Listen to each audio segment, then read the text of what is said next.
بسم اللہ الرحمن الرحیم۔ السلام علیکم۔ روزانہ واقعات سننے کے لیے اس چینل کو سبسکرائب کریں۔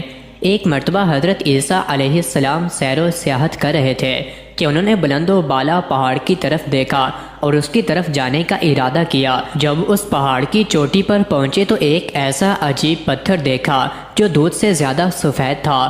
آپ علیہ السلام اس کے ارد گرد گھومنے لگے اور اس کی خوبصورتی سے حیران ہونے لگے تو اللہ تعالیٰ نے وحی نازل فرمائی، اے عیسیٰ، تم اس کی خوبصورتی کو دیکھ کر اس پر حیرانگی کا اظہار کر رہے ہو، میں تو اس سے بھی زیادہ عجیب چیز تیرے لیے ظاہر کرنا پسند کرتا ہوں۔ حضرت عیسیٰ علیہ السلام نے عرض کیا، ہاں اے میرے رب۔ پھر وہ پتھر پھٹ گیا اور اس سے ایک بزرگ نمودار ہوا جس کے جسم پر بالوں کا کرتا تھا اور ہاتھ میں سبز لاٹھی تھی اور اس کی آنکھوں کے سامنے انگور تھے اور وہ کھڑا ہو کر نماز پڑھ رہا تھا۔ حضرت عیسیٰ علیہ السلام بڑے حیران ہوئے اور فرمایا، اے بزرگ، یہ کیا چیز ہے؟ بزرگ نے کہا کہ میری روزی ہے۔ حضرت عیسیٰ علیہ السلام نے فرمایا، تم اس پتھر میں کب سے اللہ کی عبادت کر رہے ہو؟ اس بزرگ نے کہا، 400 سال سے۔ حضرت عیسیٰ علیہ السلام نے عرض کیا، اے میرے معبود اور مالک، کیا میں یہ کہہ سکتا ہوں کہ تو نے اس شخص سے افضل کسی کو پیدا کیا ہے؟ تو اللہ تعالیٰ نے وحی بھیجی کہ بے شک امت محمد صلی اللہ علیہ وآلہ وسلم سے جو شخص شعبان کا مہینہ پائے اور اس کی 15ویں شب کو عبادت کرے تو اس کی یہ عبادت میرے نزدیک اس کی 400 سال کی عبادت سے زیادہ افضل ہے۔ اس کے بعد حضرت عیسیٰ علیہ السلام نے فرمایا، اے کاش میں امت محمدیہ صلی اللہ علیہ وآلہ وسلم میں ہوتا۔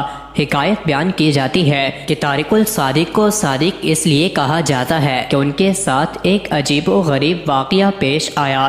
جب وہ ایک ویران کنویں میں گر پڑے تو وہاں سے حاجیوں کے ایک قافلے کا گزر ہوا تو انہوں نے سوچا کہ ہم اس کنویں کا منہ بند کر دیتے ہیں تاکہ اس میں کوئی مسافر نہ گر جائے۔ طارق پہلے سے کنویں میں گرا پڑا تھا۔ طارق کہتا ہے کہ میں دل میں کہنے لگا کہ اگر تو واقعی ہی سچا ہے تو چپ کر جا، لہٰذا میں خاموش رہا اور حاجی لوگ کنویں کا منہ بند کر کے وہاں سے چلے گئے اور کنویں میں سخت اندھیرا ہو گیا۔ طارق نے اپنے پاس غائب سے 2 چراغ موجود پائے اور اس کی روشنی میں ادھر ادھر دیکھنے لگا۔ اچانک طارق نے ایک بہت بڑا سانپ دیکھا جو اس کی طرف آ رہا ہے۔ طارق نے دل میں سوچا کہ یہی سچ اور جھوٹ کے ظاہر ہونے کا وقت ہے۔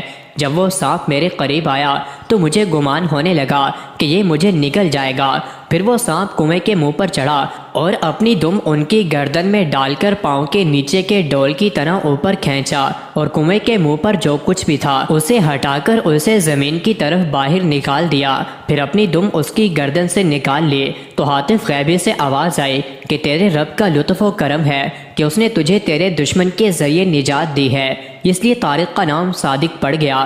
مزید ایسے ہی ویڈیوز کے لیے چینل کو ضرور سبسکرائب کریں۔